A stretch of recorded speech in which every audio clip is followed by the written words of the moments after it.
Hi, good day, researchers. This video is to help students in 7th grade find sources for their argument essay for Mr. Hoar. So if you go to the library website, we have a great resource that is new to us at HMS. It's this one, Gale in Context for Middle School. The link for it is right above the icon. So I'm going to click on that. The password is Gale. Now when I get in, I'm going to just enter a search term. I'm going to put in mosquitoes. And I know from doing this before that mosquito control comes up. So I'm going to click on that. And then very quickly, we're going to look at our results. We have results, reference, audio, biographies, magazines, images, news, videos. Some of my favorite sources are magazines, reference, and videos. But I also like audio a lot too, and news can be really helpful. In this case, when we look at the results for reference, we have 3 results right here, that number in parentheses, but they're from the early 1900s. I don't want those, so I'm going to click on magazines. There's 199 magazines, and it says our first result says new findings reported, university, mosquito control, effects on human mobility. And I see this icon here. It says content level 5. That is much harder to read than a content level 3 or 4.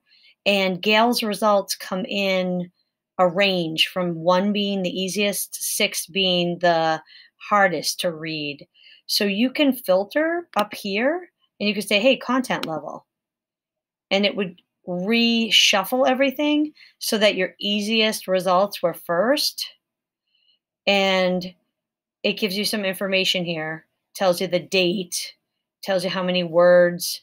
It says whether it's a full-length article or maybe it's a brief article, as in this one.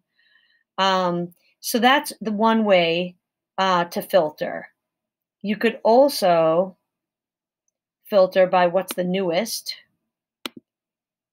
And if I do that, it's going to reshuffle. And I'm not going to give a survey. So then if I want to filter by 2 things, not just newest, but then I want content level, I can click over here and I could say, hey, let's look at content level 3. And then I have to hit apply. So instead of having 199 results to look through, I could look through 17 magazine results on mosquito control. Now, if I go into the audio results, I do want to take a peek at the audio results.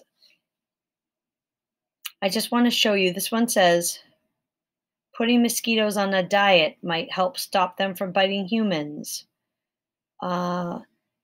This one is very interesting. I saw mosquito control efforts in South Carolina kill millions of bees.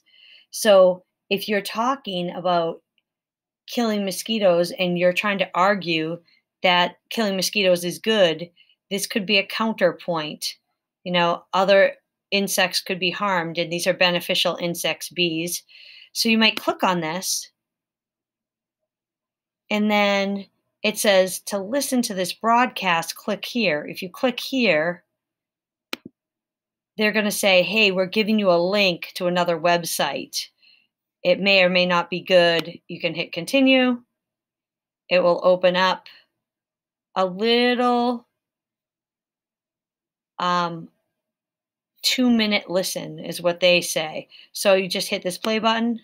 So far, Florida is the only place in the U.S. where mosquitoes carrying the Zika virus have been identified. So this is just a quick screencast to give you a little introduction, but I'm going to do a second screencast, and that is going to help you with another topic, zoos, and whether having animals in captivity is a good idea or not.